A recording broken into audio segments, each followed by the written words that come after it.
J'étais en train de prendre tranquillement mon café un mardi matin quand une femme a sonné à ma porte et m'a dit « J'ai connu votre mari il y a 20 ans ».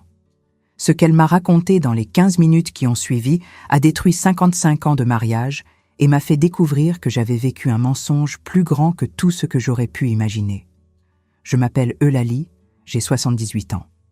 Je suis née en 1946, ici même dans la campagne de Bourgogne, dans un petit village où tout le monde se connaissait.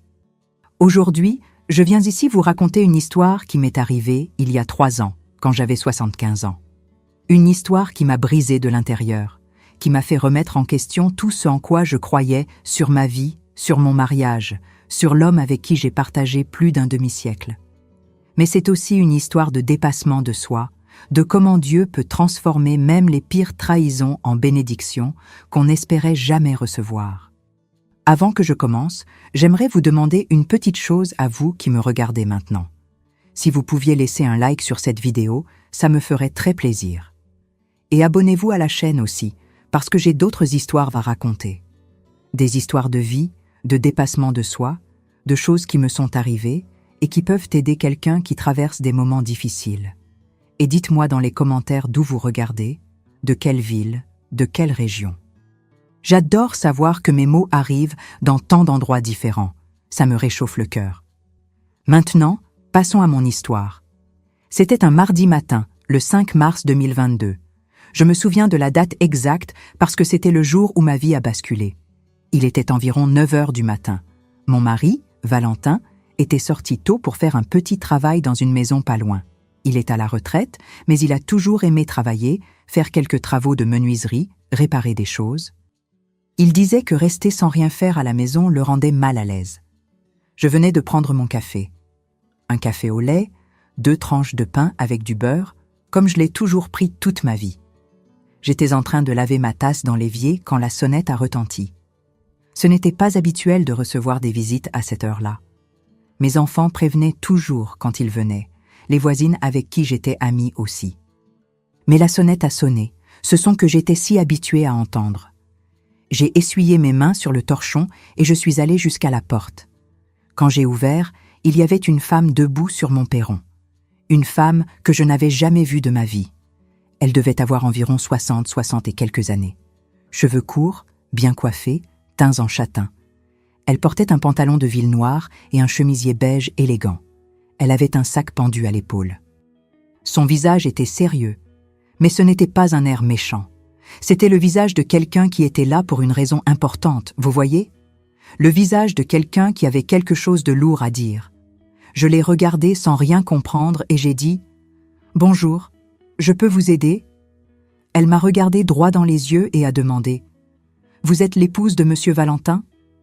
Mon cœur s'est légèrement accéléré. Je ne sais pas pourquoi. Quelque chose dans sa voix, dans la façon dont elle a prononcé le nom de mon mari, m'a donné un frisson dans le ventre. Mais j'ai répondu « Oui, c'est moi. Pourquoi ?»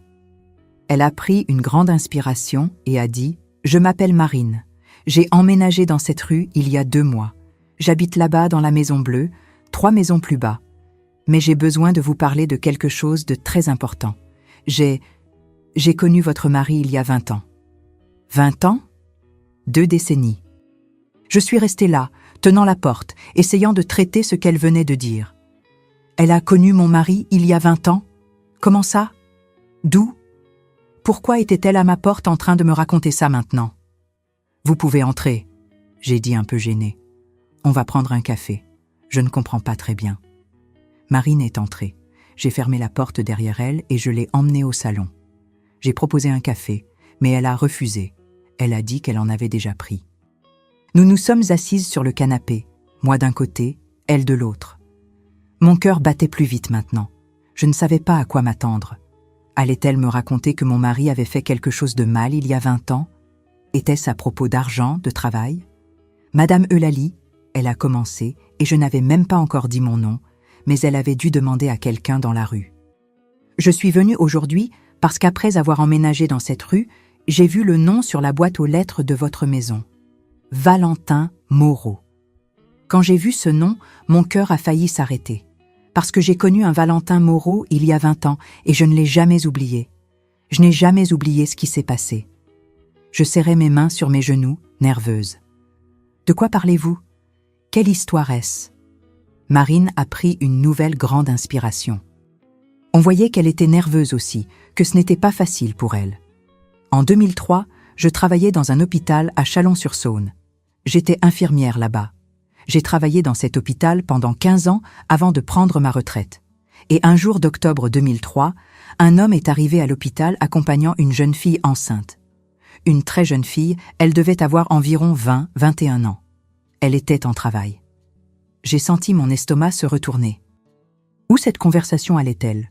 L'homme qui était avec elle, Marine a continué, s'est présenté à moi et au médecin comme Valentin Moreau. Il a dit qu'il était le père de l'enfant. Il a signé tous les papiers, tous les documents de l'hôpital. La jeune fille était très nerveuse, très effrayée. Elle ne parlait presque pas, mais lui est resté tout le temps à côté d'elle. Et quand le bébé est né, c'était une fille, une petite fille magnifique, en bonne santé, qui a pleuré dès qu'elle est sortie.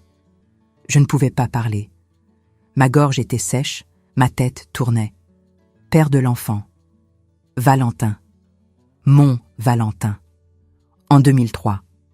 Je me souviens parfaitement de ce jour, Marine a dit, et sa voix tremblait un peu maintenant, parce que ce qui s'est passé ensuite a été l'une des choses les plus tristes que j'ai vues dans ma vie d'infirmière. La jeune fille est restée avec le bébé pendant 2 jours, mais le 3e jour, quand je suis arrivée pour mon service, Monsieur Valentin était assis dans le couloir tout seul, avec le bébé dans les bras, en pleurant. Il pleurait. J'ai porté ma main à ma bouche. Je n'arrivais pas à croire ce que j'entendais. J'ai demandé où était la mère de l'enfant. Elle a continué. Il m'a dit qu'elle était partie pendant la nuit, qu'elle avait laissé un mot disant qu'elle ne pouvait pas être mère, qu'elle avait très peur, qu'elle ne supportait pas la pression et qu'elle avait disparu. Elle est partie sans dire où elle allait. Elle a laissé le bébé derrière elle. Des larmes ont commencé à couler sur mon visage. Je ne savais même pas pourquoi je pleurais encore. Je n'avais pas encore complètement compris l'ampleur de tout ça. Mais quelque chose en moi savait déjà que ma vie était sur le point de s'effondrer. Monsieur Valentin est resté avec le bébé, Marine a dit, et maintenant elle avait aussi les yeux embués. Il a enregistré la petite fille à la mairie comme père célibataire. Le nom de la mère est resté vide sur l'acte de naissance. L'enfant a reçu son nom de famille, Valentin Moreau. Père, Valentin Moreau. Mère, non mentionnée. Et il a emmené ce petit bébé hors de l'hôpital 3 jours plus tard. Je n'ai plus jamais entendu parler de lui. Je ne l'ai plus jamais vu de ma vie, jusqu'à ce que j'emménage dans cette rue et que je vois le nom sur la boîte aux lettres. Je tremblais vraiment. Mes mains, mes jambes, tout. Vous êtes en train de me dire, j'ai réussi à parler d'une voix défaillante, que mon mari a une fille de 20 ans dont je n'ai jamais su qu'elle existait? Marine a hoché lentement la tête. Je suis vraiment désolée, Madame Eulalie. Je suis vraiment désolée. J'ai beaucoup réfléchi pour savoir si je devais venir ici ou non. Je me suis cassé la tête pendant 2 mois parce que je ne savais pas si le Valentin de la boîte aux lettres était le même Valentin que j'avais connu à l'hôpital. Mais ensuite, je l'ai vu sortir de chez lui l'autre jour. C'est lui? Je l'ai reconnu immédiatement. Il est plus vieux. Bien sûr, nous le sommes tous, mais c'est lui. Et je ne pouvais pas rester silencieuse parce que si j'étais vous, je voudrais savoir. Je voudrais savoir que mon mari a une fille qu'il a cachée pendant 20 ans. 20 ans. 2 décennies entières. Depuis 2003. Je me suis mise à faire les calculs dans ma tête. En 2003, j'avais 57 ans. Valentin avait 60 ans. On était mariés depuis 35 ans à cette époque. Nos 3 enfants étaient déjà adultes. Paul avait 33 ans, Régine avait 30 ans, Marcel avait 27 ans. On était déjà grands-parents. Et lui? Il avait une fille bébé avec une jeune fille de 20 ans. « Vous êtes sûr ?»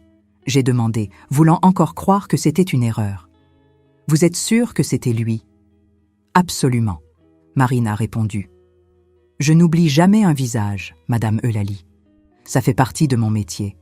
Et en plus, le nom complet était le même. Valentin Moreau. Et quand je l'ai vu sortir de chez lui ce matin-là, j'en étais certaine. Il portait une chemise à carreaux rouges, la même chemise dont je me souviens qu'il portait à l'hôpital il y a 20 ans. Je sais que ça semble fou de se souvenir d'une chemise, mais c'est que tout de ce jour-là est resté gravé dans ma mémoire. C'était une situation très marquante. Je ne savais pas quoi faire. Je ne savais pas quoi penser. Une partie de moi voulait crier sur cette femme, lui dire de sortir de chez moi, dire qu'elle mentait, qu'elle inventait une histoire. Mais j'ai regardé dans ses yeux et j'ai vu qu'elle disait la vérité. J'ai vu qu'elle était venue chez moi parce qu'elle pensait que c'était la bonne chose à faire. Et je savais, au fond de mon cœur, qu'elle ne mentait pas. « Où est cet enfant maintenant ?» j'ai demandé. « Vous savez ce qui lui est arrivé ?» Marine a secoué la tête. « Je ne sais pas. Après qu'il soit sorti de l'hôpital avec le bébé, je n'ai plus jamais eu de nouvelles. Je ne sais pas où il a emmené la petite. Je ne sais pas s'il l'a gardée, s'il l'a donnée en adoption, je ne sais rien. Je sais juste qu'il l'a enregistrée comme sa fille et qu'il est sorti de l'hôpital avec elle dans les bras. » Je me suis levée du canapé. Je ne pouvais plus rester assise. J'ai commencé à marcher d'un côté à l'autre du salon. Ma tête explosait. Valentin, mon Valentin, l'homme que j'avais rencontré quand j'avais 20 ans lors d'une fête de village en 1965, l'homme qui m'avait demandé en mariage sous un cerisier, qui m'avait épousée en 1968 lors d'une simple cérémonie à l'église du village, qui avait travaillé toute sa vie comme gardien d'école pour subvenir aux besoins de notre famille, qui n'avait jamais manqué d'argent à la maison, qui n'avait jamais levé la main sur moi ou sur les enfants, qui avait toujours été un mari présent, un père dévoué. Comment avait-il fait ça? Comment avait-il eu une liaison avec une jeune fille de 20 ans? Comment l'avait-il mise enceinte? Comment l'avait-il accompagnée à l'accouchement, enregistré l'enfant, et je n'avais jamais rien soupçonné?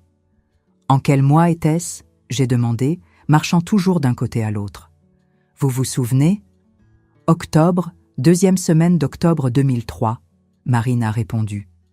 Je m'en souviens parce que c'était juste après le jour férié du 12. Octobre 2003. J'ai essayé de me souvenir de ce qui se passait dans ma vie à cette époque, où j'étais, ce que je faisais, pourquoi je n'avais rien remarqué. Et puis le souvenir m'est revenu. Octobre 2003, c'était quand Régine, ma fille du milieu, était hospitalisée. Elle avait eu des complications lors de sa 2e grossesse. Elle avait dû rester à l'hôpital pendant 3 semaines. Pré-éclampsie sévère. Je passais toute la journée à l'hôpital avec elle. Je partais de chez moi tôt le matin et je ne rentrais que le soir. Valentin restait pour travailler, s'occuper de la maison, ou c'est ce que je pensais qu'il faisait. Il m'a trahi, j'ai murmuré, plus pour moi-même que pour Marine. Il m'a trahi et a eu une fille, et je ne savais rien. Marine s'est levée aussi, est venue vers moi et a pris ma main. « Madame Eulalie, je suis vraiment désolée. Je suis vraiment désolée d'être la porteuse de cette nouvelle. J'ai réfléchi longtemps pour savoir si je devais le dire ou non, mais j'ai pensé que vous méritiez de savoir la vérité. Vous méritez de savoir qu'il existe une jeune fille de 20 ans quelque part qui est la fille de votre mari. » J'ai serré sa main. Elle avait raison. Aussi douloureux que ce soit, aussi déchirant que ce soit pour mon cœur en ce moment, je méritais de savoir. J'avais besoin de savoir. Marine est restée encore une dizaine de minutes chez moi, m'a donné son numéro de téléphone, a dit que si j'avais besoin de quoi que ce soit, de n'importe quel éclaircissement, elle était à disposition. Elle a dit qu'elle avait gardé quelques notes de l'époque, parce que c'était un cas qui l'avait beaucoup touchée, que si je voulais voir les registres, elle pourrait essayer de les chercher. J'ai remercié. Je pense que j'ai remercié. J'étais tellement sonnée que j'arrivais à peine à former des phrases complètes. Quand elle est partie, j'ai fermé la porte et je suis restée là, au milieu du salon. La maison était silencieuse, un silence lourd, étouffant. J'ai regardé les photos au mur, photos de mariage, photos des enfants petits, photos d'anniversaire, de Noël, de voyage. 55 ans de mariage enregistrés dans des cadres photos. 55 ans qui semblaient maintenant être un mensonge. Je me suis rassise sur le canapé, j'ai pris un coussin et je l'ai serré contre ma poitrine. Et là, j'ai commencé à pleurer. Pleurer vraiment. Ce genre de pleurs qui sortent du fond de l'âme, qui font trembler tout le corps. J'ai pleuré pour moi. J'ai pleuré pour la jeune fille de 20 ans qui avait été séduite par un homme marié de 60 ans. J'ai pleuré pour le bébé qui avait été abandonné par sa mère et enregistré par un père qui devait cacher son existence. J'ai pleuré pour toutes les années que j'avais vécues, sans savoir qu'il y avait un enfant dans le monde qui portait le nom de famille de mon mari et que je n'avais jamais connu. Et pendant que je pleurais là, seule dans mon salon, je savais que quand Valentin rentrerait à la maison cet après-midi, plus rien ne serait comme avant. J'allais le regarder dans les yeux et j'allais exiger la vérité, toute la vérité. Parce qu'après 55 ans de mariage, je méritais au moins ça. Je suis restée sur ce canapé pendant des heures. Je ne sais pas combien de temps s'est écoulé. Ça aurait pu être 1 heure, ça aurait pu être 3 heures. Le temps s'était arrêté pour moi. Je regardais l'horloge au mur, je voyais les aiguilles bouger, mais je n'arrivais pas à traiter l'information. Ma tête était ailleurs. Elle était en 2003. J'imaginais mon mari avec une jeune fille. J'imaginais lui à l'hôpital, tenant un bébé qui n'était pas de nos enfants. J'imaginais combien de fois il m'avait menti pendant toutes ces années. Je me souviens que je me suis levée à un moment et je suis allée à la salle de bain me laver le visage. L'eau froide n'a pas beaucoup aidé. Mes yeux étaient gonflés à force de pleurer. Mon visage était pâle. Je me suis regardée dans le miroir et je ne reconnaissais pas la femme qui était là. J'avais l'impression d'avoir vieilli de 10 ans ce matin-là. Les rides semblaient plus profondes, les cheveux blancs semblaient plus blancs. J'étais une vieille femme de 75 ans qui venait de découvrir qu'elle ne connaissait pas l'homme avec qui elle avait dormi pendant plus de 50 ans. Je suis retournée au salon, je me suis assise dans le fauteuil cette fois, pas sur le canapé. Je ne pouvais pas m'asseoir sur le canapé où j'avais parlé avec Marine. Je suis restée là à attendre. Valentin avait dit qu'il rentrerait pour déjeuner. Il était midi et quelques quand j'ai regardé l'horloge à nouveau. Il devait arriver à tout moment et je ne savais pas ce que j'allais faire. Je ne savais pas ce que j'allais dire. Comment confronter un homme sur quelque chose comme ça? Comment regarder dans les yeux quelqu'un qu'on aime depuis plus de 5 décennies et demander s'il a eu une fille cachée? J'ai entendu le bruit du portail. Mon cœur s'est emballé. Puis j'ai entendu la clé dans la serrure, la porte s'ouvrir, ses pas dans l'entrée. Valentin est entré en sifflotant une petite mélodie. Il faisait toujours ça quand il était de bonne humeur. Il rentrait à la maison en sifflotant ou en fredonnant quelque chose. C'était l'homme que je connaissais, l'homme joyeux, travailleur, qui rentrait chez lui et me saluait avec un sourire. Il est apparu à la porte du salon. Il portait une chemise bleue, sale de poussière, un vieux jean, la casquette qu'il portait toujours. Il avait de la sueur sur le visage. Le travail de menuiserie était dur, même pour quelqu'un qui ne faisait que des petits boulots. Quand il m'a vue assise dans le fauteuil, son sourire a disparu. « Eulalie, qu'est-ce qu'il y a? Tu as l'air d'avoir pleuré. » Je n'ai pas répondu tout de suite. Je suis restée à le regarder, essayant de voir un signe, quelque chose de différent, mais c'était juste le Valentin de toujours, le même homme que je voyais tous les jours depuis 55 ans. « Assieds-toi là », j'ai dit, pointant vers le canapé. Ma voix était plus ferme que ce que j'espérais. Il a froncé les sourcils, inquiet, a enlevé sa casquette, l'a jetée sur le canapé et s'est assis. « Il s'est passé quelque chose? C'est l'un des enfants? Régine? Paul ?» « Ce n'est aucun des enfants, » j'ai répondu. J'ai pris une grande inspiration. J'ai senti les larmes vouloir revenir, mais je me suis retenue. Je devais être forte. Une femme est venue ici ce matin. Une femme que je n'avais jamais vue. Elle s'appelle Marine. J'ai vu son visage changer. C'était subtil, mais je l'ai vue. Ses yeux se sont légèrement écarquillés. La couleur a un peu disparu de ses joues. Ses mains, qui étaient posées sur ses cuisses, se sont fermées. « Marine », j'ai répété. Elle a dit qu'elle t'avait connue il y a 20 ans dans un hôpital à Chalon-sur-Saône. Elle était infirmière là-bas. Le silence qui a suivi a été le pire silence de ma vie. Valentin est resté à me fixer. Sa bouche s'est légèrement ouverte, comme s'il allait dire quelque chose. Mais rien n'est sorti. Il a avalé sa salive avec difficulté, a passé sa main sur son visage et puis a regardé vers le bas. « Valentin », j'ai dit, et maintenant ma voix tremblait. « Regarde-moi. Regarde-moi dans les yeux et dis-moi que cette femme ment. Dis-moi que tu n'as pas eu une fille en 2003 avec une jeune fille de 20 ans. » Il n'a pas levé les yeux vers moi. Il a continué à regarder le sol. Ses mains tremblaient maintenant. Je pouvais le voir. Et à ce moment-là, j'ai su. J'ai su que tout ce que Marine m'avait raconté était vrai. Chaque mot. Parle, Valentin. Ma voix est sortie plus fort maintenant. Parle, tu as le courage de rester assis là sans rien dire? Après 55 ans de mariage, tu n'as pas le courage de me regarder en face?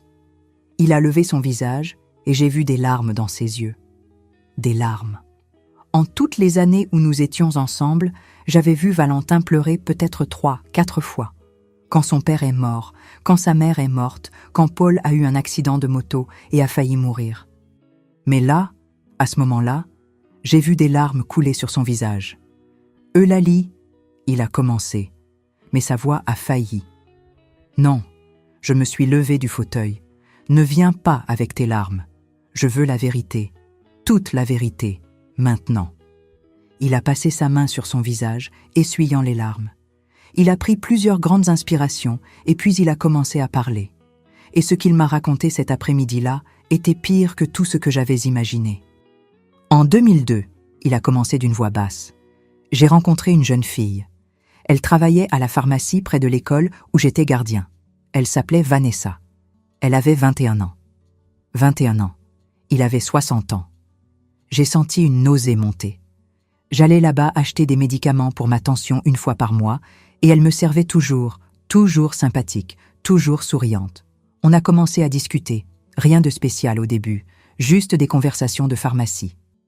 Mais ensuite, elle a commencé à poser des questions sur ma vie, sur mon travail, et je ne sais pas expliquer ce qui s'est passé. Je ne sais pas. Continue, j'ai dit, les bras croisés, debout devant lui. Elle a commencé à se rapprocher. Un jour, elle m'a demandé de l'attendre pendant qu'elle fermait la pharmacie, parce qu'elle avait peur de rentrer seule le soir. J'ai attendu, je l'ai accompagnée jusqu'à l'arrêt de bus, et ensuite c'est devenu une routine. J'attendais quelques fois par semaine. On parlait, elle me racontait sa vie. Elle venait d'une famille pauvre, elle habitait avec sa mère et 2 frères plus jeunes dans un petit appartement. Le père était parti quand elle était enfant. Elle devait travailler pour aider à la maison. Je ne voulais pas avoir pitié de cette fille, mais une partie de moi en avait. Une fille de 21 ans, sans père, travaillant pour subvenir aux besoins de sa famille. Et puis apparaît un homme plus âgé, stable, marié. On pouvait imaginer comment ça s'était passé. Et puis, j'ai demandé, parce qu'il s'était arrêté de parler. Et puis, un jour, elle m'a invité chez elle. Elle a dit que sa mère et ses frères avaient voyagé dans le sud pour visiter une tante, qu'elle était seule et qu'elle avait peur. J'y suis allée. Que Dieu me pardonne, Eulalie, mais j'y suis allée.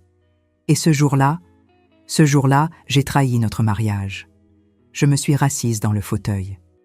Mes jambes étaient faibles. L'entendre parler comme ça, avouer, c'était comme recevoir un coup de couteau dans la poitrine. Mais je devais tout entendre. « C'était une seule fois ?» j'ai demandé. Il a secoué la tête. « Non, ça a duré quelques mois. Elle continuait à me chercher. Elle disait qu'elle était tombée amoureuse de moi, que j'étais différent des garçons de son âge. Et moi, je me sentais vieux, Eulalie. J'avais 60 ans. Tu étais toujours occupée avec Régine qui était enceinte, avec les petits-enfants. Je me sentais invisible dans ma propre maison et elle me faisait me sentir jeune à nouveau. Elle me faisait me sentir important. J'ai fermé les yeux, j'ai essayé de ne pas crier, j'ai essayé de ne pas me lever et de le frapper, parce que c'est ce que je voulais faire. Je voulais crier que j'avais passé 50 ans de ma vie à m'occuper de lui, à m'occuper de la maison, à élever les enfants, à travailler comme couturière pour aider aux dépenses. Et lui s'était senti invisible. Il avait cherché de l'attention dans les bras d'une fille qui avait l'âge de sa petite fille. Quand est-ce qu'elle est tombée enceinte ? J'ai demandé, gardant les yeux fermés. En mars 2003. Elle me l'a dit en avril. Elle a dit qu'elle était enceinte d'1 mois. Je suis entrée en panique, Eulalie. En panique totale. J'avais peur que tu découvres, peur que les enfants découvrent, peur de tout perdre. Et qu'est-ce que tu as fait ? J'ai ouvert les yeux et je l'ai regardée. Je lui ai donné de l'argent. J'ai proposé de payer un avortement, mais elle n'a pas voulu. Elle a dit qu'elle n'allait pas tuer l'enfant, qu'elle allait avoir le bébé de toute façon.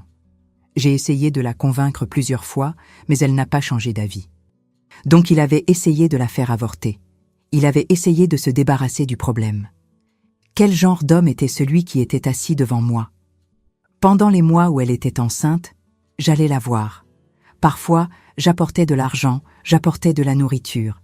Elle n'a dit à personne que j'étais le père, même pas à sa mère. Elle a dit que le père de l'enfant était un petit ami qui était parti. Et moi, je priais tous les jours pour que tu ne découvres rien. Et en octobre, elle a eu le bébé, j'ai dit, me souvenant de ce que Marine m'avait raconté. Il a acquiescé. Elle est entrée en travail un mardi matin. Elle m'a appelée, désespérée. Je suis allée la chercher et je l'ai emmenée à l'hôpital à Chalon-sur-Saône parce que c'était loin d'ici. Je pensais que personne ne me reconnaîtrait. Nous sommes restés là. L'accouchement a duré longtemps et quand le bébé est né, il a arrêté de parler. Plus de larmes qui coulaient. Il sanglotait maintenant.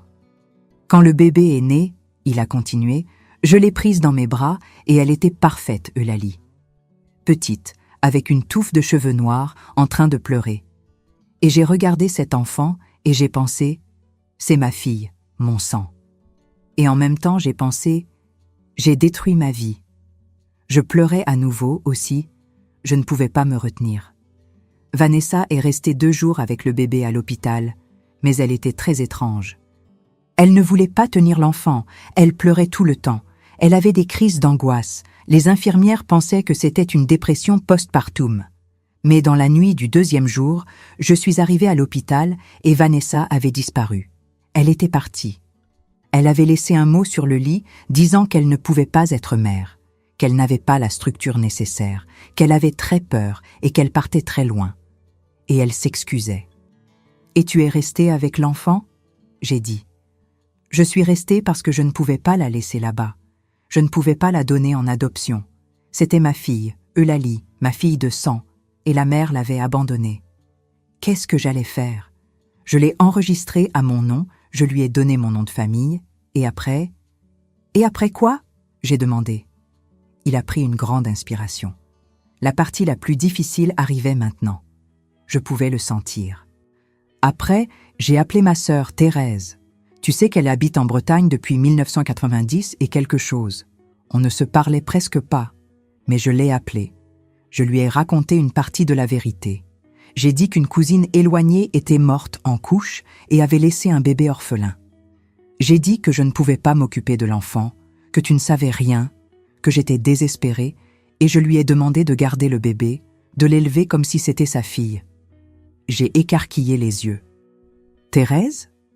La sœur de lui qu'on voyait une fois tous les 3, 4 ans. Thérèse qui se plaignait toujours qu'elle n'arrivait pas à avoir d'enfant.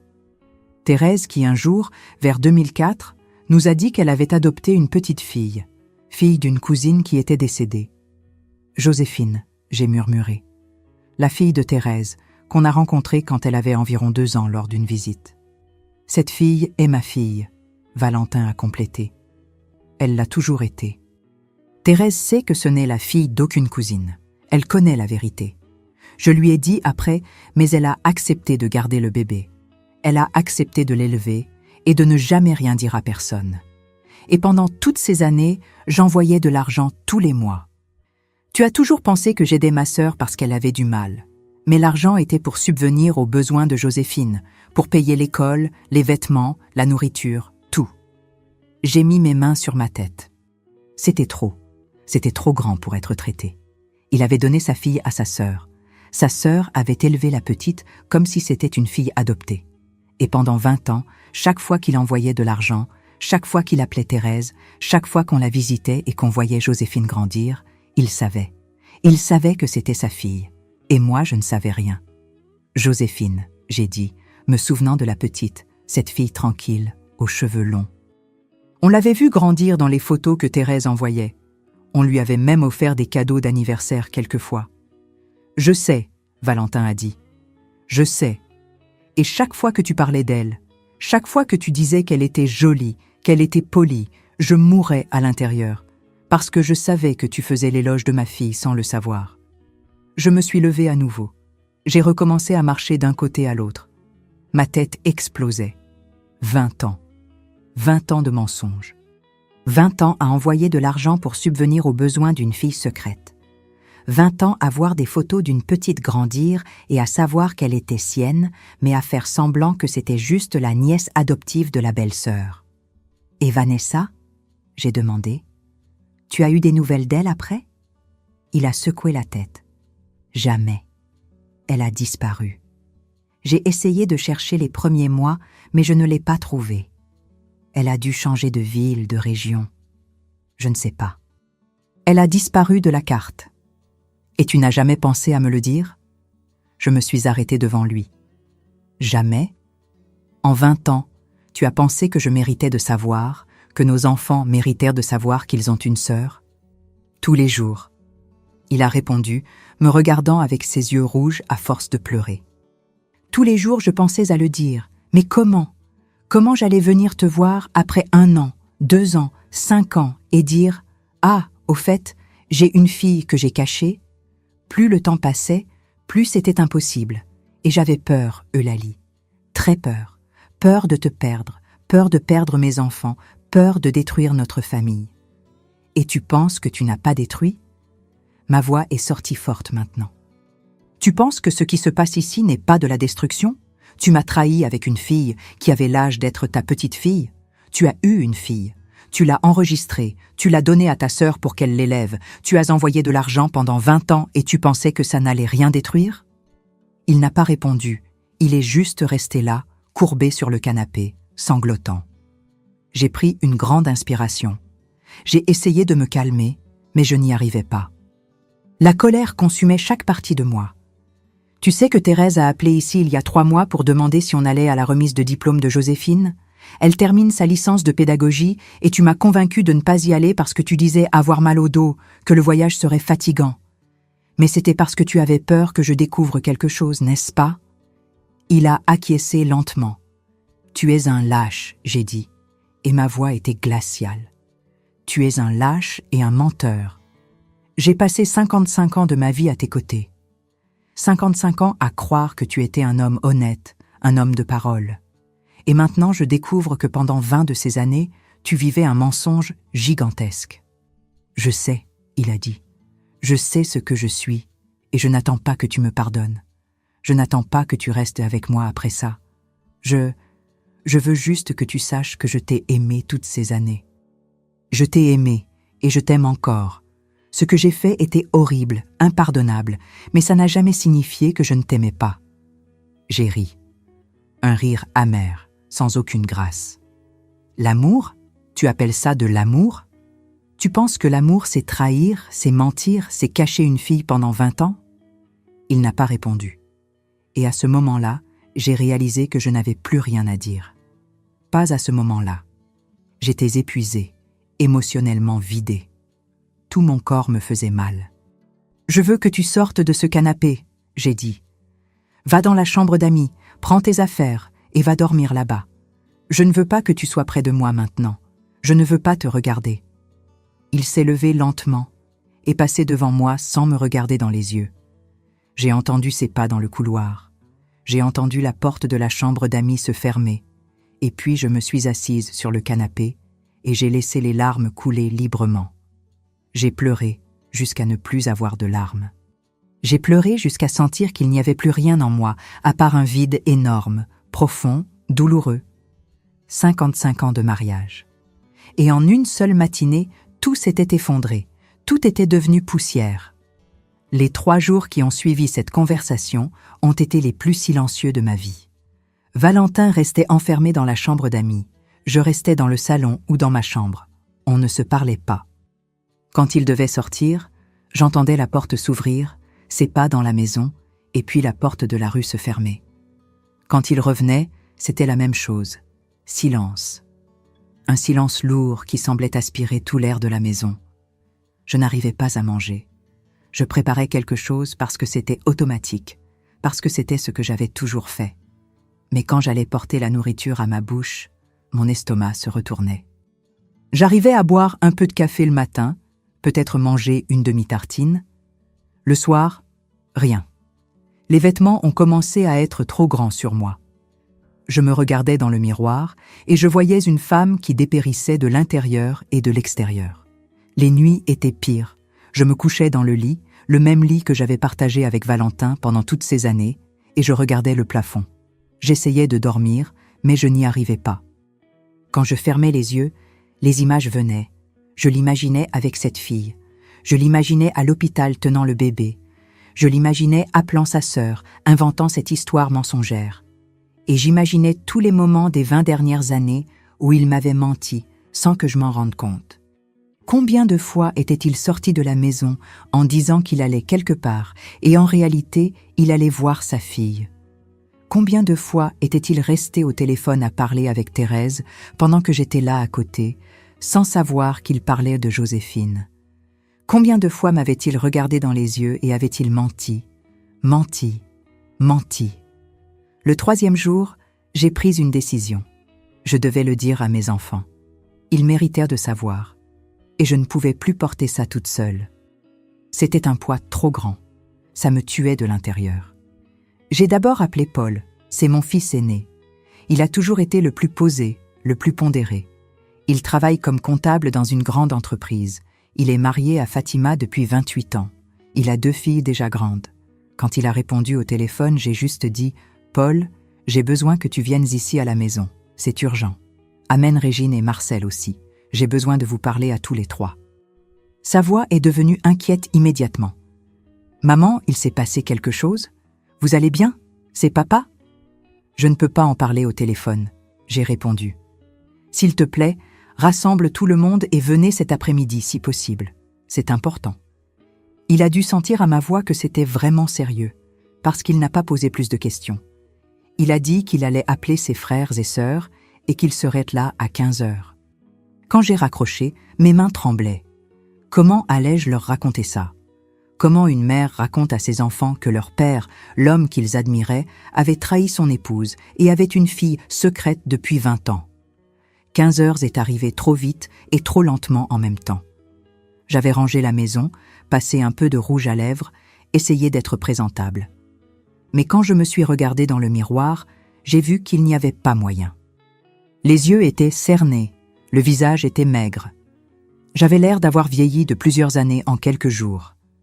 La sonnette a retenti. Je suis allée ouvrir. Paul est arrivé en premier. Grand, larges épaules, cheveux commençant à grisonner sur les côtés. Il m'a serré dans ses bras à la porte. « Maman, qu'est-ce qui se passe? Vous avez une mine terrible. » Avant que je puisse répondre, Régine est arrivée, ma fille du milieu. Elle a toujours été la plus émotive des 3. Elle travaille comme professeure dans une école municipale. Elle est mariée à Julien, elle a 3 enfants. Quand elle m'a vue, ses yeux se sont remplis de larmes immédiatement. « Maman, tu as maigri? Qu'est-ce qu'il y a? Tu es malade? Entre, ma fille. » C'est tout ce que j'ai pu dire. Marcel est arrivé 10 minutes plus tard. Mon Benjamin.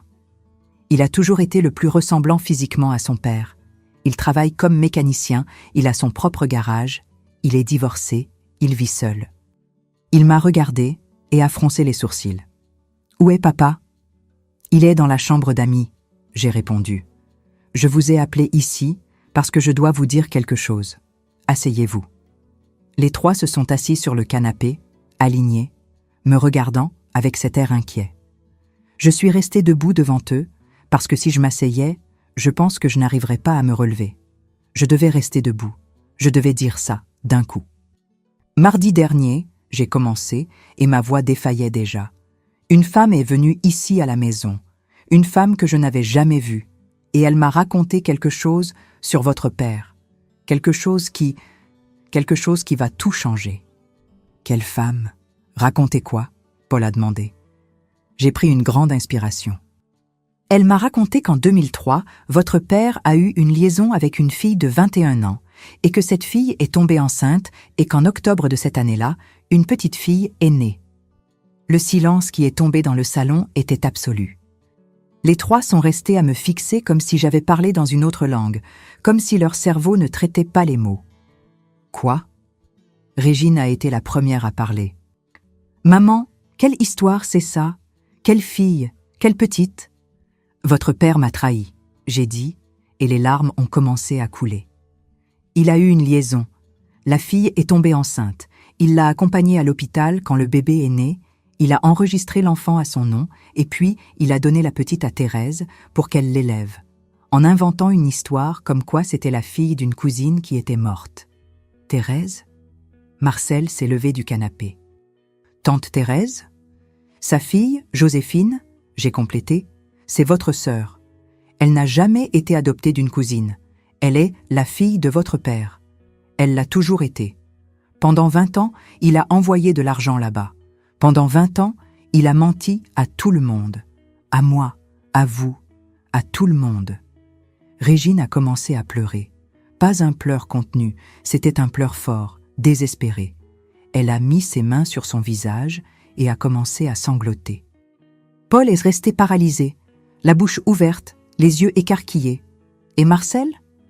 Marcel a serré les poings. « Je vais le tuer », Marcel a dit, la voix tremblante de colère. « Je vais là-bas dans cette chambre maintenant, et je vais le tuer. » Marcel, non. Paul a attrapé le bras de son frère, mais sa voix était aussi altérée. « Attends. Maman, papa a confirmé ça? Vous l'avez confronté? » « Je l'ai confronté, » j'ai répondu. Il a tout avoué. Il a raconté l'histoire de la fille, de la trahison, de la naissance du bébé, d'avoir donné à Thérèse. Tout. Il a tout avoué. Paul a lâché le bras de Marcel et s'est passé les mains sur le visage. Je n'arrive pas à y croire. Je ne peux pas croire ça. Papa, notre papa a fait ça? Il l'a fait. Ma voix est sortie presque en murmure. Et je ne sais pas quoi faire. Je ne sais pas comment vivre avec ça, comment le regarder à nouveau, comment continuer dans cette maison. Régine s'est levée et est venue me serrer dans ses bras. Elle tremblait. « Maman, vous devez vous séparer de lui. Vous ne pouvez pas rester avec un homme qui a fait ça, qui vous a trahi, qui a eu une fille et l'a cachée pendant 20 ans. » Elle a raison, Marcel a dit. « Maman, vous méritez mieux. Vous ne méritez pas ça. » Mais Paul était silencieux. Il s'était rassis sur le canapé, la tête basse, les mains jointes. « Je dois lui parler, » il a dit finalement. « Je dois l'entendre de sa bouche. »« Ça ne servira à rien, » Marcel a rétorqué. « Qu'est-ce qu'il va dire? Qu'il regrette?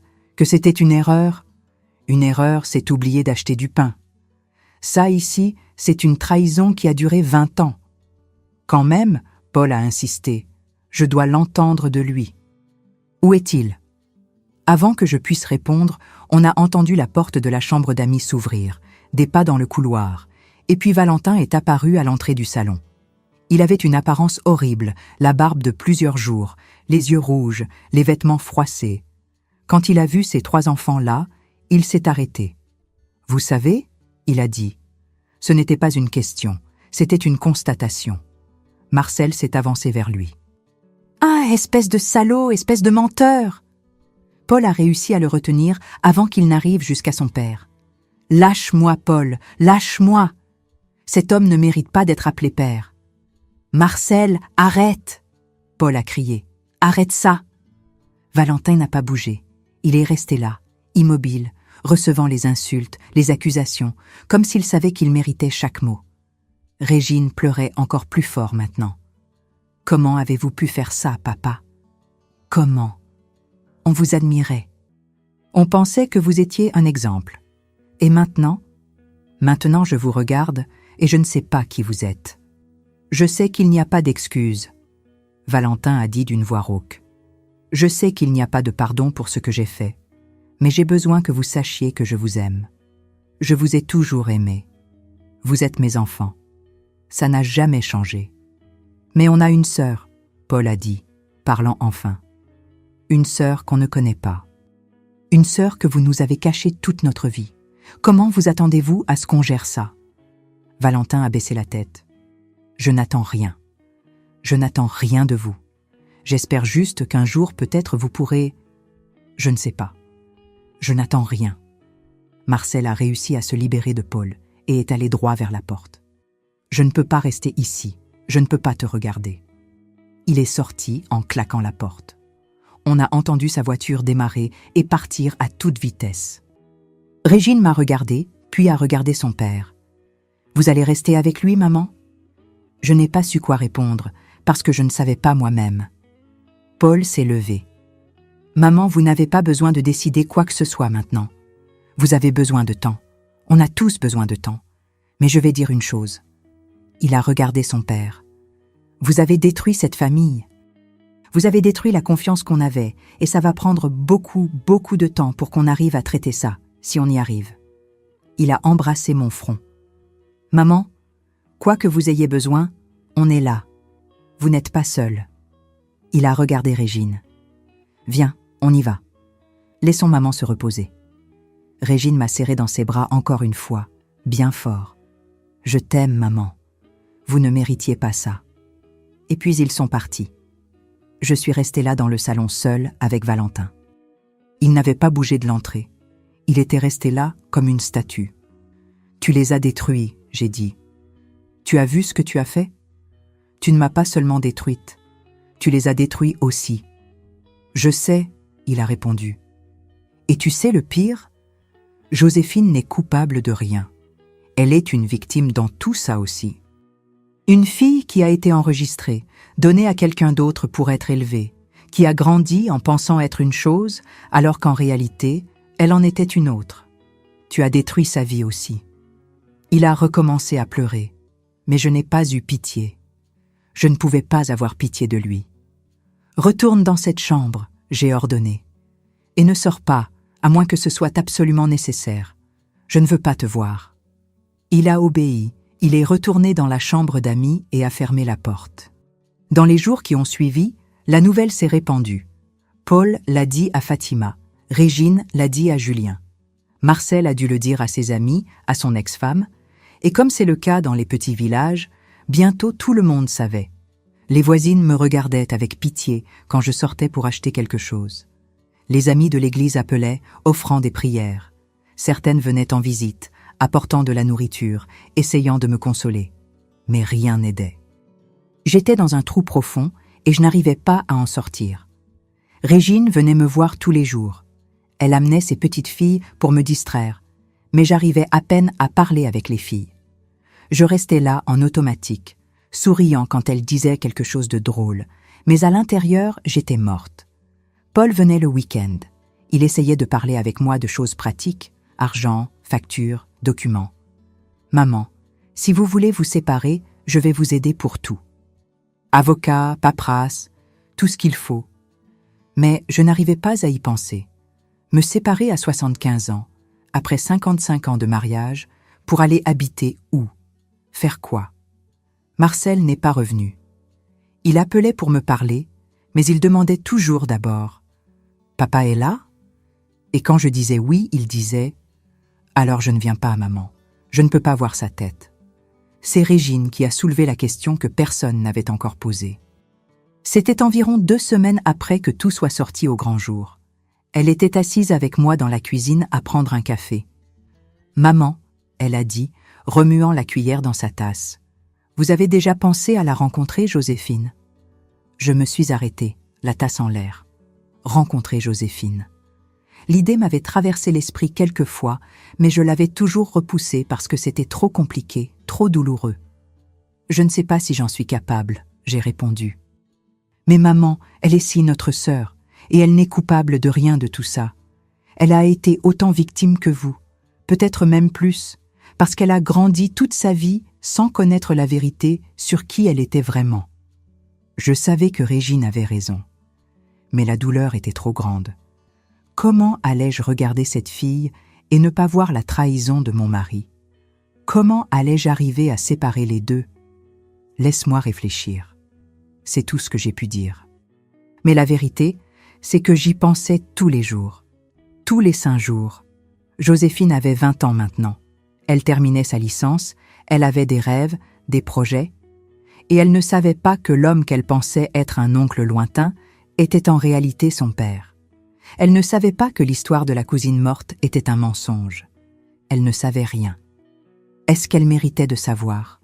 Ou serait-il mieux de laisser tout comme c'était ? Mais comment laisser comme c'était si maintenant je savais ? Si mes enfants savaient ? Ces questions tournèrent dans ma tête sans arrêt, jour et nuit, dans le bain, au moment de manger, tout le temps. 1 mois après la révélation, j'avais perdu 8 kilos. Les vêtements étaient énormes sur moi. Le médecin que j'ai consulté a dit que je faisais une dépression. Elle a prescrit des médicaments. Je les prenais, mais ça n'aidait pas beaucoup. La tristesse était plus forte que n'importe quel médicament. Et Valentin était devenu une ombre dans sa propre maison.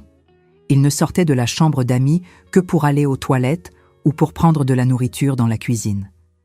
Il ne me parlait pas. Il n'essayait plus de s'excuser. Je pense qu'il avait compris qu'il n'y avait pas d'excuse possible, qu'il avait tout gâché d'une manière irréparable. Une nuit, j'étais couchée dans le lit, regardant le plafond, comme toujours, quand j'ai entendu un bruit venant de la chambre d'amis. Un pleur étouffé, comme s'il essayait de ne pas faire de bruit. Et pour la première fois pendant tout ce temps, j'ai senti quelque chose d'autre que la colère et la douleur. J'ai senti une pointe de pitié, parce que j'ai réalisé qu'il souffrait aussi, qu'il avait aussi tout perdu, la famille, les enfants, son épouse, le respect de tous.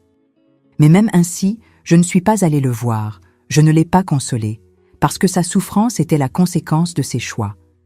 Et je ne pouvais pas porter ça aussi. Je portais déjà trop de poids. 2 mois entiers à vivre dans cet enfer. 2 mois à me réveiller tous les jours avec ce poids sur la poitrine. 2 mois à faire semblant que tout allait bien quand quelqu'un appelait. 2 mois à essayer de comprendre comment avancer quand le sol avait été arraché sous mes pieds. Régine continuait à venir me voir presque tous les jours. Elle insistait pour que je sorte de la maison, que je fasse quelque chose, que je ne reste pas là à pourrir. Mais je n'avais envie de rien. La seule chose que je faisais était de m'asseoir sur la véranda l'après-midi, regardant la rue, voyant la vie passer. Les enfants allant à l'école, les voisins rentrant du travail. Tout continuait pareil dehors, mais à l'intérieur de moi, rien n'était plus comme avant. C'était l'un de ces après-midi, assise sur la véranda, que j'ai eu une visite inattendue. C'était Marine, l'infirmière qui était venue chez moi 2 mois plus tôt et qui avait changé ma vie à jamais. Elle passait devant chez moi, m'a vue assise là, et s'est arrêtée. « Madame Eulalie !» elle a dit avec cette voix douce qu'elle avait. « Comment allez-vous » J'ai fait un sourire faible. « Comme je peux, Marine, comme je peux. » Elle a demandé la permission et s'est assise sur la chaise à côté de la mienne.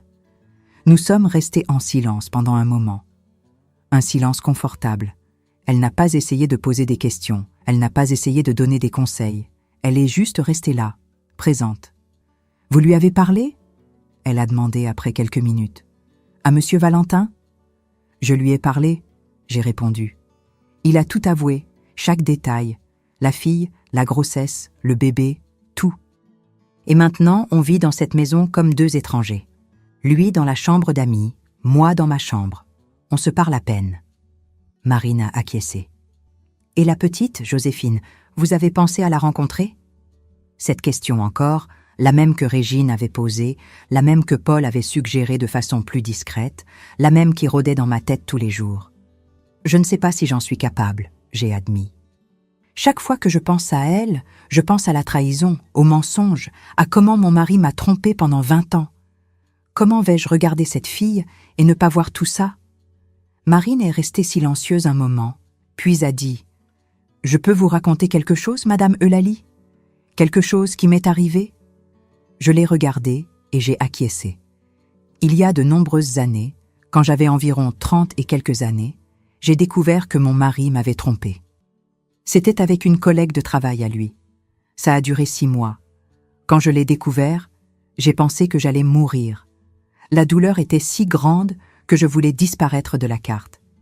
J'ai voulu me séparer, j'ai voulu ne plus jamais voir sa tête. Mais on avait 2 petits-enfants et j'avais peur. Peur d'être seule, de ne pas arriver à subvenir aux besoins des enfants seuls. Alors je suis restée, j'ai pardonné, ou du moins, j'ai essayé de pardonner. J'écoutais en silence. Je ne savais pas que Marine avait traversé quelque chose de similaire. Pendant des années, j'ai porté ça. La rancœur, la colère, l'humiliation. Je le regardais et je me rappelais la trahison. Tout ce qu'il faisait m'irritait. J'étais devenue une femme amère, vous voyez, et ça me faisait du mal à moi-même. Jusqu'à ce qu'un jour, une amie me dise quelque chose qui a changé ma perspective. Elle m'a dit « Marine, tu peux choisir de rester prisonnière de ce qu'il a fait où tu peux choisir d'avancer. Ça ne signifie pas oublier, ça ne signifie pas que ça ne fait pas mal, mais ça signifie que tu ne vas pas laisser sa trahison définir le reste de ta vie. J'ai senti une pression dans ma poitrine, parce que c'était exactement ce qui m'arrivait. J'avais laissé la trahison de Valentin me consumer complètement. Et Joséphine, Marine a continué, elle n'a rien à voir avec les choix que M. Valentin a faits. Elle est une victime dans tout ça. Elle a été enregistrée, donnée à quelqu'un d'autre pour être élevée. Elle a grandi sans savoir qui était vraiment son père.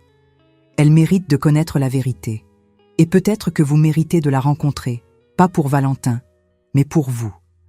Parce qu'en fermant ce cycle, en la rencontrant, peut-être que vous arriverez à trouver une certaine paix. Après que Marine soit partie, je suis restée à penser à ce qu'elle avait dit. Avait-elle raison?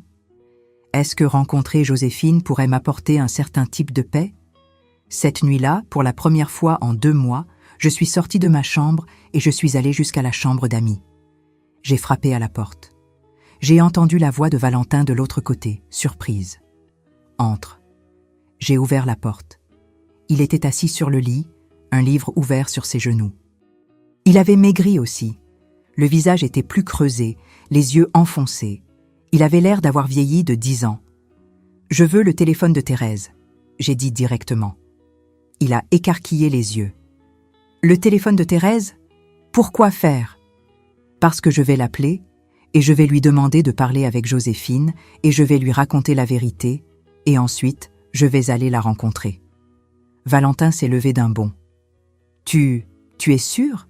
Tu n'as pas besoin de faire ça, tu n'as pas besoin de te soumettre à ça. »« Ce n'est pas à propos de toi, » j'ai répondu. « C'est à propos de moi, c'est à propos d'elle. Cette fille mérite de savoir qui est son père, et je mérite de la rencontrer. Je ne vais pas laisser ta trahison me voler ça aussi. » Il a pris une grande inspiration, est allé jusqu'à la commode et a pris un vieux carnet d'adresses. Il a noté le numéro sur un papier et me l'a donné. « Thérèse sait tout. Elle comprendra. » J'ai pris le papier et je suis sortie de la chambre sans dire un mot de plus. Le lendemain, j'ai attendu jusqu'à 10 heures du matin. Je savais que c'était une bonne heure, ni trop tôt, ni à l'heure du déjeuner. Je me suis assise sur le canapé du salon, le téléphone dans une main, le papier avec le numéro dans l'autre. J'ai pris plusieurs grandes inspirations. Mon cœur battait à toute vitesse. J'ai composé le numéro. Ça a sonné 1 fois, 2 fois, 3 fois. J'allais raccrocher quand j'ai entendu la voix de l'autre côté. « Allô? Thérèse, c'est Eulalie, la femme de Valentin. » Il y a eu un silence de l'autre côté, un long silence. Puis, « Eulalie? Bonjour, quelle surprise! J'imagine que c'en est une, » j'ai dit. « Thérèse, j'ai besoin de te parler de Joséphine. » Un autre silence, et puis elle a soupiré. « Tu sais? Tu as découvert? » J'ai découvert. « Ça fait 2 mois que je sais que mon mari a une fille qui a été élevée par toi. Ça fait 2 mois que je sais que l'histoire de la cousine morte était un mensonge. Ça fait 2 mois que ma vie a basculé. » Je l'ai entendu commencer à pleurer de l'autre côté de la ligne. « Eulalie, je suis désolée, je suis vraiment désolée. Je ne voulais pas te mentir, mais Valentin m'a supplié et Joséphine n'était qu'un tout petit bébé. Je ne pouvais pas la laisser aller dans un foyer. J'ai toujours voulu avoir des enfants et je n'y suis jamais arrivée. Quand il m'a proposé la petite, j'ai accepté. Je n'appelle pas pour te juger, j'ai interrompu. J'appelle parce que je veux la rencontrer. Je veux venir là-bas et je veux que tu lui racontes la vérité, que son père n'est pas un cousin éloigné qui est mort, c'est Valentin, et qu'elle a 3 frères et sœurs et une belle-mère qui ne savait pas qu'elle existait jusqu'à il y a 2 mois. Thérèse est restée silencieuse à nouveau, puis a dit « Elle mérite de savoir. Elle a toujours mérité. J'ai toujours voulu lui dire, mais j'avais peur. Peur de la perdre, peur qu'elle me déteste pour avoir menti toute sa vie. Alors, il est temps de lui dire, j'ai dit. Je viens là-bas le week-end prochain, si possible. Et quand j'arrive, je veux parler avec elle. Je veux la regarder dans les yeux. Je veux qu'elle sache qu'il existe toute une famille ici qui ne savait pas qu'elle existait. D'accord? D'accord, Thérèse a répondu, la voix tremblante. Viens, je vais la préparer. Je vais tout lui raconter avant que tu arrives. Elle va être en état de choc. Mais c'est mieux de savoir que de continuer à vivre un mensonge. Quand j'ai raccroché, mes mains tremblaient. Mais pour la première fois en 2 mois, j'ai senti quelque chose de différent de la douleur et de la colère. J'ai senti une pointe d'espoir. L'espoir que peut-être, juste peut-être, quelque chose de bon pourrait sortir de toute cette tragédie. J'ai appelé Régine juste après. Je lui ai raconté ce que j'avais fait. Elle a commencé à pleurer au téléphone. « Maman, je suis si fière de vous. Ça doit être si difficile, mais vous faites la bonne chose. Je veux que toi et tes frères veniez avec moi, » j'ai dit. Joséphine a besoin de vous connaître aussi. Vous êtes ses frères et sœurs. Régine a accepté immédiatement. Elle a dit qu'elle allait parler avec Paul. Pour Marcel, elle n'était pas sûre. Il était encore très en colère, très blessé. Mais elle allait essayer de le convaincre. Au final, Paul a accepté d'y aller. Il a dit que c'était étrange, qu'il ne savait pas comment il allait réagir en voyant Joséphine, mais qu'il pensait que c'était important d'être là. Marcel a refusé. Il a dit qu'il n'était pas encore prêt, qu'il avait besoin de plus de temps. J'ai compris. Chacun a son temps pour traiter les choses. La semaine qui a suivi a été l'une des plus longues de ma vie. Je devais me préparer pour ce voyage, pour cette rencontre. J'ai acheté une nouvelle tenue, quelque chose de simple, mais joli. J'ai préparé ma valise. J'ai demandé à Régine de m'aider à choisir un cadeau à apporter pour Joséphine. On a fini par acheter un beau chapelet, un de ceux avec des perles en bois, et une petite boîte à musique avec une ballerine à l'intérieur. « Oh, tu penses qu'elle va aimer ?» j'ai demandé à Régine dans le magasin. « Je pense que ce qu'elle va vraiment aimer, c'est de vous rencontrer, maman. Le reste n'est qu'un détail. » La veille du voyage, Valentin m'a cherché à nouveau.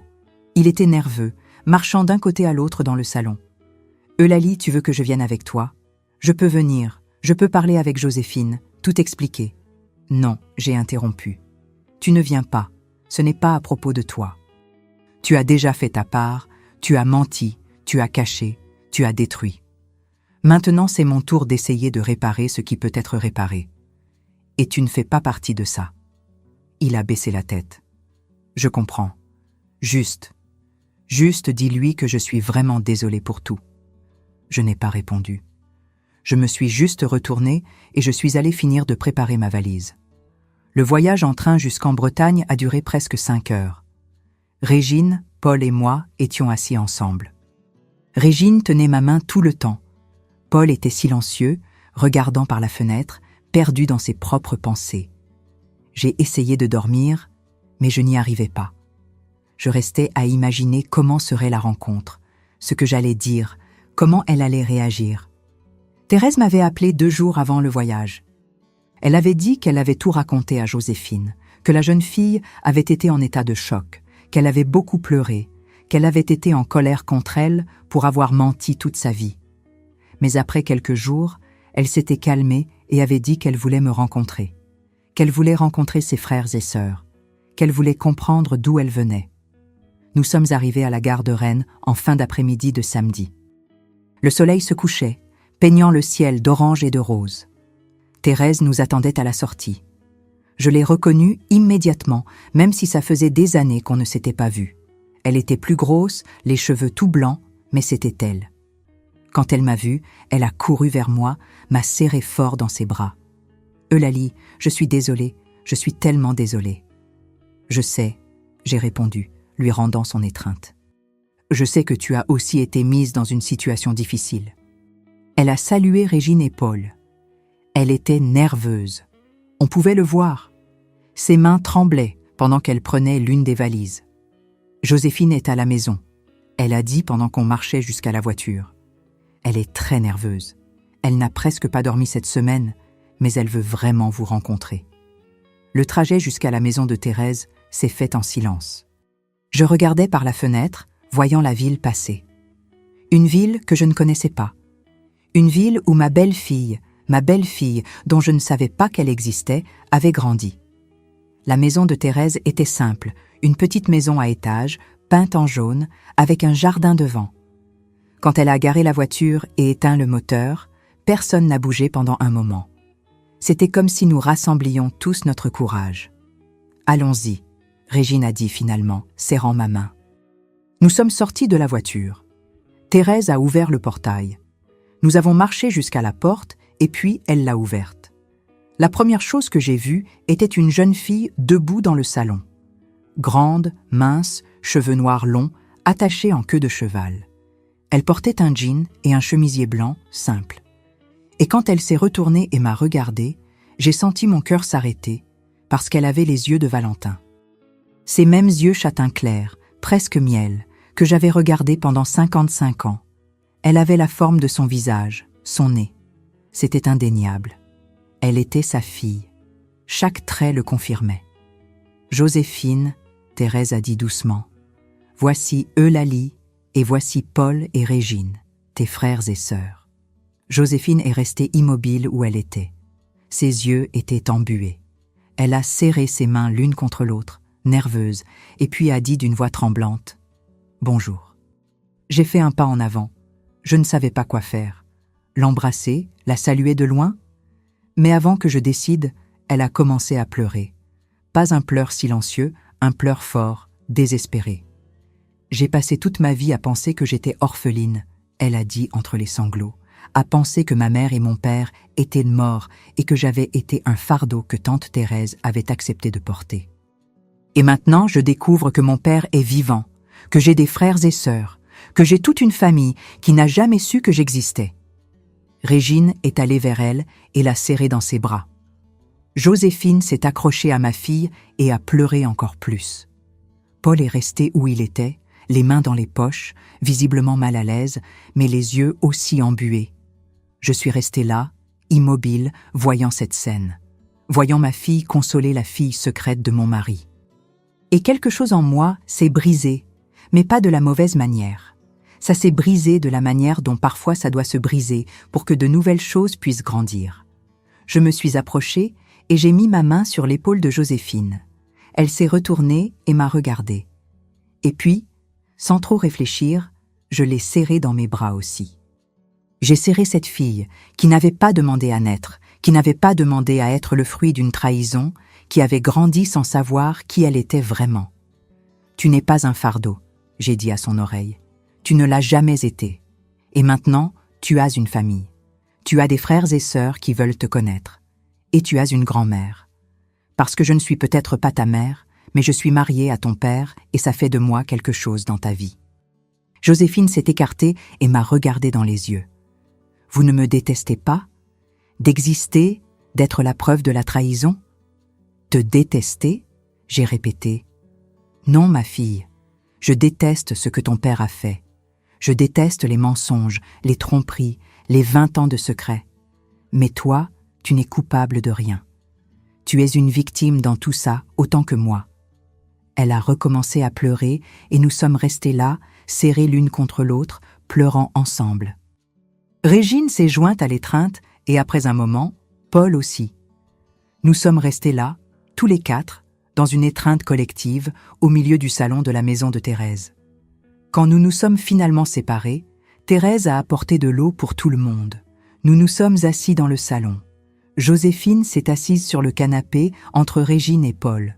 Je me suis assise dans le fauteuil en face et puis nous avons commencé à parler, à vraiment parler. Joséphine a raconté sa vie, comment ça avait été de grandir en pensant être orpheline, comment parfois elle sentait qu'elle n'appartenait nulle part, comment elle avait tant étudié pour réussir à entrer à l'université de pédagogie, parce qu'elle voulait être professeure, qu'elle voulait faire la différence dans la vie des enfants. Paul a raconté notre famille, les 3 frères et sœurs, comment ils avaient grandi dans une maison simple, mais pleine d'amour, le père qui avait toujours beaucoup travaillé, qui avait toujours été présent. Il a omis la partie de la trahison. Bien sûr, elle le savait déjà. Régine a montré des photos sur son téléphone portable, des photos des neveux, des petits-enfants. Joséphine regardait chaque photo avec un mélange de fascination et de tristesse. Fascination de découvrir qu'elle avait une grande famille. Tristesse d'avoir perdu 20 ans sans connaître personne. Et moi, je regardais cette jeune fille et je voyais une personne de bon cœur, une personne qui avait été blessée, qui avait grandi sans connaître sa vraie origine, mais qui était devenue quelqu'un de bien. Et j'ai pensé, peut-être que Dieu a permis que tout ça sorte au grand jour maintenant, parce que c'était le bon moment. Parce qu'il y a 20 ans, je n'aurais pas été prête. Il y a 20 ans, je me serais divorcée, j'aurais rejeté cette fille, j'aurais laissé l'amertume me consumer. Mais maintenant, à 75 ans, avec toute une vie d'expérience, je pouvais voir au-delà de la douleur. Je pouvais voir une fille qui avait besoin d'une famille. Nous sommes restés dans la maison de Thérèse tout le week-end. Samedi soir, nous avons dormi là-bas. Thérèse avait préparé les chambres d'amis. J'ai à peine réussi à dormir.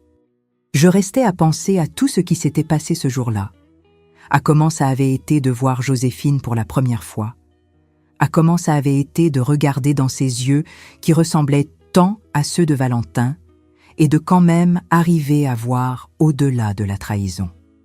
Le dimanche matin, Joséphine a préparé le petit déjeuner pour tout le monde. Elle a dit qu'elle faisait toujours ça le week-end. Et pendant qu'elle remuait les casseroles sur la cuisinière, faisant frire des œufs et préparant des crêpes, je l'observais. Ses gestes étaient délicats. Elle fredonnait doucement pendant qu'elle cuisinait. Et je pensais, cette fille aurait pu être élevée par moi, elle aurait pu grandir dans ma maison avec mes enfants. Mais ça n'a pas été le cas. Et ça ne servait à rien de penser à ce qui aurait pu être. Nous avons pris le petit déjeuner tous ensemble à la table de la cuisine. La conversation s'est déroulée plus naturellement que la veille. Joséphine a posé des questions sur la ville où nous vivions. Elle a posé des questions sur la vie de ses frères et sœurs, sur les neveux qu'elle ne connaissait pas encore. Paul a parlé de son travail de comptable, Régine a raconté des histoires drôles de ses élèves à l'école, et moi, je racontais ma vie de couturière, les temps anciens, comment les choses étaient différentes quand j'étais jeune.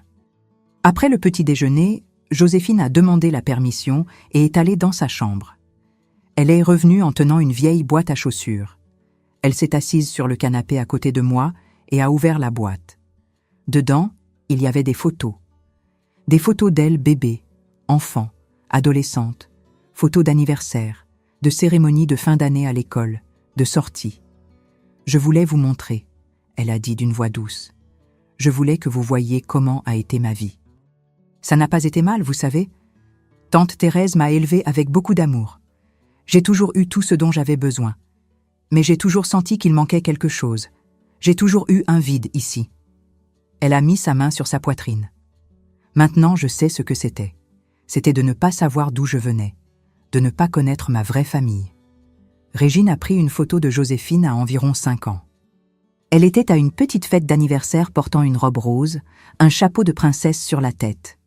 « Tu étais belle », Régine a dit les larmes aux yeux. « Et tu l'es toujours. » Paul était plus silencieux, mais on voyait qu'il traitait tout ça. De temps en temps, il regardait Joséphine et je voyais une expression étrange sur son visage. Ce n'était pas de la colère, c'était de la confusion. C'était essayer de faire entrer cette nouvelle personne dans la famille, qu'il connaissait toute sa vie. Nous avons passé l'après-midi à parler. Thérèse a fait un délicieux déjeuner. Poulet fermier avec du riz, de la farce, de la salade. Nous avons tous mangé ensemble, comme une famille. Et pendant quelques heures, j'ai réussi à oublier toute la douleur, toute la trahison, tout ce qui m'avait amené jusqu'ici. Pendant quelques heures, j'étais juste là, présente, faisant connaissance avec une fille qui était entrée dans ma vie de la façon la plus inattendue possible. Quand est venu le moment de partir, en fin d'après-midi dimanche, les adieux ont été difficiles. Joséphine m'a serré fort dans ses bras, très fort. « Merci d'être venue », elle a murmuré à mon oreille. « Merci de ne pas me détester. Merci de me donner une chance. Tu n'as pas besoin de remercier ma fille, » j'ai répondu. « C'est nous qui devons te remercier de nous avoir accueillis, d'avoir ouvert ton cœur pour nous-mêmes après avoir découvert que toute ta vie a été construite sur un mensonge. » Elle s'est écartée et a essuyé ses larmes. « Vous allez revenir ? Vous et Régine et Paul, vous allez revenir me voir ? » « Nous allons revenir. » Régine a répondu avant moi. « Bien sûr qu'on va revenir. Et toi aussi, tu peux venir nous voir. Notre maison est ta maison maintenant. Tu fais partie de la famille. » Paul, qui était resté silencieux la plupart du temps, s'est approché de Joséphine, a mis sa main sur son épaule.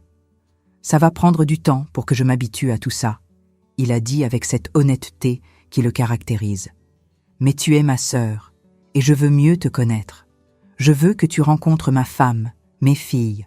Je veux que tu fasses partie de nos vies. » Joséphine a recommencé à pleurer. Elle a serré Paul dans ses bras et il l'a serré en retour, même si c'était encore un peu maladroit. Le voyage de retour a été différent de l'aller. Régine a dormi presque tout le temps, fatiguée de tant d'émotions. Paul est resté silencieux, regardant par la fenêtre, mais de temps en temps il me regardait et faisait un petit sourire. Et moi, je suis restée à penser à tout. À comment ma vie avait changé en seulement 2 mois. À comment j'avais découvert une trahison, confronté mon mari, raconté à mes enfants, rencontré la fille secrète de mon mari. Et à comment, d'une manière étrange, j'avais gagné quelque chose dans tout ce processus. J'avais gagné Joséphine. Quand nous sommes arrivés à la maison, il faisait déjà nuit. Valentin était assis dans le salon à attendre. Dès qu'il nous a vus entrer, il s'est levé. L'expression sur son visage était un mélange d'attente et de peur. « Comment ça s'est passé ?» il a demandé, me regardant. J'ai posé ma valise par terre. Régine et Paul sont entrés derrière moi. « Ça s'est bien passé », j'ai répondu. « C'est une belle jeune fille, Valentin, à l'intérieur comme à l'extérieur. Thérèse a fait du bon travail en l'élevant. » Il a respiré, soulagé. « Elle a été très en colère quand elle a appris la vérité. » Paul a répondu. « Elle a été en état de choc, comme nous tous l'avons été. Mais elle est forte, plus forte que beaucoup de gens ne le seraient dans une telle situation. Elle vous a envoyé un message, j'ai dit, me souvenant. Elle a dit qu'elle ne savait pas encore comment elle allait gérer tout ça, découvrir que son père est vivant et qu'il l'a caché toute sa vie. Mais qu'un jour, quand elle sera prête, elle veut parler avec vous. Elle veut entendre votre version, elle veut comprendre. » Valentin s'est rassis sur le canapé, a mis son visage dans ses mains. « Je ne mérite pas ça. Je ne mérite pas qu'elle me donne une chance. »« Non, tu ne le mérites pas. » J'ai accepté. « Tu ne le mérites pas. Mais elle est meilleure que toi. Elle a un cœur meilleur que le tien. » Les mots sont sortis durs, mais c'était la vérité. Et il le savait. Régine et Paul sont restés encore un peu. Nous avons parlé du voyage, de Joséphine, des projets pour qu'elle vienne nous voir pendant les vacances de fin d'année. Puis ils sont partis et je suis restée seule avec Valentin à nouveau. Il était toujours assis sur le canapé. Je suis allée à la cuisine, j'ai préparé une tisane de camomille et je suis revenue au salon. Je me suis assise dans le fauteuil en face de lui. « Eulalie », il a commencé, mais j'ai levé la main pour l'interrompre. « Laisse-moi parler d'abord », j'ai dit. J'ai passé ces 2 mois à vouloir te détester, à vouloir que tu disparaisses de ma vie, à vouloir pouvoir effacer 55 ans et recommencer à zéro. Mais je ne peux pas. On ne peut pas revenir en arrière. Ce qui est fait est fait. Il me regardait, attendant. Je ne sais pas si j'arriverai à te pardonner un jour. J'ai continué. Je ne sais pas si ce que tu as fait peut être pardonné. Tu m'as trahi. Tu as eu une fille, tu l'as cachée pendant 20 ans, tu m'as menti tous les jours pendant 2 décennies. C'est trop grand, c'est trop profond. Je sais, il a dit d'une voix rauque, mais j'ai pris une grande inspiration. Rencontrer Joséphine m'a fait réaliser quelque chose. Je peux choisir de rester prisonnière de cette colère, de cette rancœur, de cette douleur pour le reste de la vie qu'il me reste. Ou je peux choisir d'avancer. Ça ne signifie pas que j'ai oublié. Ça ne signifie pas que ça ne fait pas mal, mais ça signifie que je ne vais pas laisser tes choix définir le reste de mes jours. Valentin pleurait à nouveau. « Qu'est-ce que tu es en train de dire ?»« Je dis que je ne vais pas me séparer de toi, » j'ai répondu, et j'ai vu le soulagement sur son visage. « Mais ce n'est pas parce que je t'ai pardonné. C'est parce que j'ai 75 ans, parce qu'on a construit une vie ensemble. On a eu des enfants, des petits-enfants. Parce qu'à mon âge, recommencer à zéro serait plus difficile que d'apprendre à vivre avec ce qui s'est passé. » J'ai fait une pause. J'ai bu une gorgée de tisane. « Mais les choses vont être différentes à partir de maintenant. » J'ai continué. « Tu vas continuer à dormir dans la chambre d'amis. Je ne sais pas pour combien de temps. Peut-être pour toujours. Peut-être qu'avec le temps, j'arriverai à t'accepter à nouveau dans ma chambre. Mais pas maintenant. Pas maintenant. Et tu vas devoir regagner la confiance de tes enfants. Tu vas devoir leur prouver que tu as changé, que tu regrettes, que tu ne mentiras plus jamais. »« Je promets, » il a dit. Je promets que je vais passer le reste de ma vie à essayer de compenser ce que j'ai fait. Ne me fais pas de promesses, j'ai répondu. Montre-le-moi par des actions. Les paroles sont faciles. Tu l'as déjà prouvé. Maintenant, montre-moi que tu peux être un homme meilleur. Il a acquiescé, essuyant les larmes de son visage. Dans les mois qui ont suivi, la vie est peu à peu revenue à une nouvelle normalité. Ce n'était pas la normalité d'avant. Ça ne le serait jamais. Mais c'était une normalité possible. Valentin a commencé à aller en thérapie. Il a dit qu'il devait comprendre pourquoi il avait fait ce qu'il avait fait, pourquoi il avait trahi, pourquoi il avait menti. J'ai trouvé que c'était peu, mais c'était quelque chose. Joséphine a commencé à appeler toutes les semaines. Au début, c'était des conversations courtes, un peu maladroites.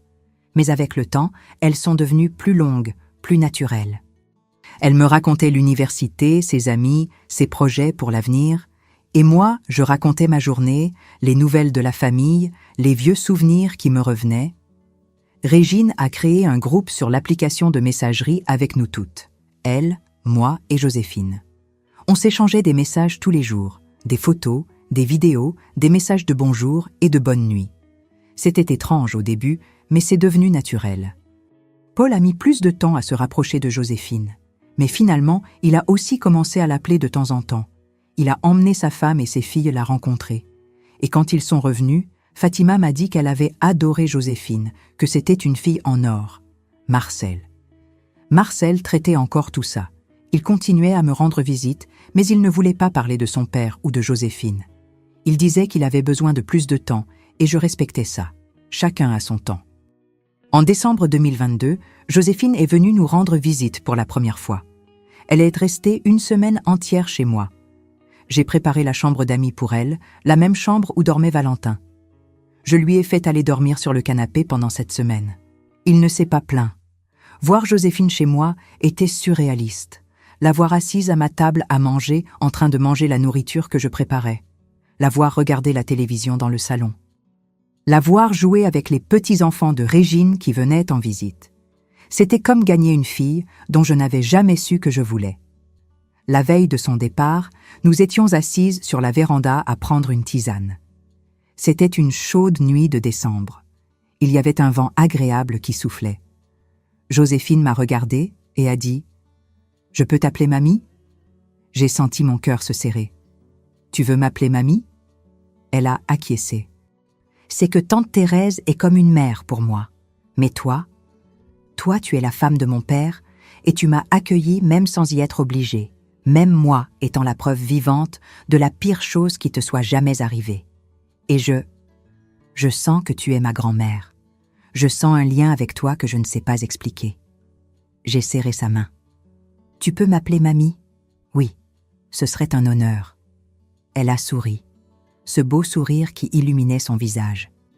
Et à ce moment-là, j'ai su que j'avais pris la bonne décision. La rencontrer avait été la bonne décision. Ne pas fermer mon cœur à elle avait été la bonne décision. Début 2023, Joséphine a obtenu son diplôme universitaire. Nous sommes allés à sa remise de diplôme.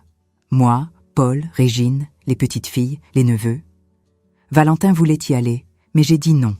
J'ai dit que ce jour était pour elle, pas pour lui. Qu'il lui avait déjà pris assez de temps. Qu'il pouvait attendre jusqu'à ce qu'elle soit prête à le voir. Nous avons vu Joséphine monter sur scène pour recevoir son diplôme. Elle était magnifique, en toge noire, toque sur la tête. Quand ils ont appelé son nom, nous nous sommes levés et avons applaudi très fort. Elle a regardé vers où nous étions et a fait un signe de la main, souriant. Et j'ai pleuré. J'ai pleuré d'émotion, de fierté, d'amour pour cette fille qui était entrée dans ma vie de la façon la plus improbable possible. Aujourd'hui, 3 ans après avoir découvert la vérité, je peux dire que ma vie n'est pas parfaite. J'ai encore des jours où la colère revient. Des jours où je regarde Valentin et je sens le poids de tout ce qu'il a fait. Il dort toujours dans la chambre d'amis. Il y a toujours une distance entre nous qui ne sera peut-être jamais complètement effacée. Mais j'ai aussi gagné quelque chose de précieux. J'ai gagné Joséphine. J'ai gagné une petite fille qui m'appelle toutes les semaines, qui vient me voir pendant les vacances, qui m'envoie des fleurs pour la fête des mères, qui m'appelle mamie avec toute cette affection. Elle a trouvé un emploi comme professeure dans une école publique là-bas en Bretagne. Elle fait la différence dans la vie de tant d'enfants. Et je suis fière d'elle, très fière. Elle a finalement parlé avec Valentin il y a quelques mois. C'était une conversation difficile, pleine de larmes, de questions, de réponses douloureuses. Mais c'était nécessaire. Elle avait besoin de l'entendre de lui, de comprendre le pourquoi. Et lui avait besoin de regarder dans les yeux la fille qu'il avait abandonnée et de demander pardon. Je ne sais pas si elle lui a complètement pardonné. Je pense que certaines blessures ne guérissent jamais complètement. Mais ils construisent quelque chose, lentement. Un lien père-fille qui n'aurait jamais dû être brisé en premier lieu. Quant à moi et Valentin, nous vivons jour après jour. Certains jours sont meilleurs que d'autres. Certains jours, je le regarde et je me souviens de l'homme dont je suis tombée amoureuse il y a tant d'années. D'autres jours, je le regarde et je vois juste le menteur qui a détruit ma confiance. Mais je suis en paix. Pas une paix complète, peut-être jamais, mais une paix suffisante pour continuer. Une paix qui me permet de dormir la nuit. Une paix qui me permet de sourire quand Joséphine appelle et me raconte sa journée. Parce qu'au final, c'est ce que j'ai appris de tout ça. La vie n'est pas parfaite. Les gens ne sont pas parfaits. Les mariages ne sont pas parfaits. Mais nous pouvons choisir comment réagir face à l'imperfection. Nous pouvons choisir de nous accrocher à la colère et à la rancœur, ou nous pouvons choisir de laisser entrer la lumière, même dans les coins les plus sombres. Et parfois, dans ces coins sombres, nous trouvons quelque chose de beau, quelque chose qui n'aurait jamais existé sans l'obscurité. Pour moi, ce quelque chose de beau était Joséphine. Alors aujourd'hui, je suis ici pour vous dire, si vous traversez quelque chose de difficile, si votre monde s'est effondré, si vous avez découvert une vérité qui a tout changé, sachez que vous n'êtes pas seul. Sachez qu'il y a de l'espoir, même quand tout semble perdu. Sachez que parfois, les pires trahisons peuvent mener aux plus belles découvertes. Et n'oubliez jamais, vous êtes plus fort que vous ne le pensez. Vous pouvez survivre à des choses que vous pensiez impossibles à surmonter. Et de l'autre côté de la douleur, il y a quelque chose qui vous attend. Quelque chose de bon. Pour moi, c'était Joséphine. Pour vous, ce sera peut-être quelque chose d'autre. Mais croyez-moi quand je vous dis, ça vaut la peine de continuer. Ça vaut la peine de ne pas abandonner. Merci de m'avoir écouté aujourd'hui. Merci d'avoir partagé cette histoire avec moi. Et rappelez-vous, laissez un like si cette histoire vous a touché. Abonnez-vous à Histoire Grand-Mère pour plus d'histoires comme celle-ci. Et dites-moi dans les commentaires d'où vous regardez. J'adore savoir que mes mots arrivent dans vos cœurs, peu importe où vous êtes dans le monde. Que Dieu vous bénisse tous. Et n'oubliez jamais, même dans les moments les plus sombres, il y a toujours de l'espoir. Toujours.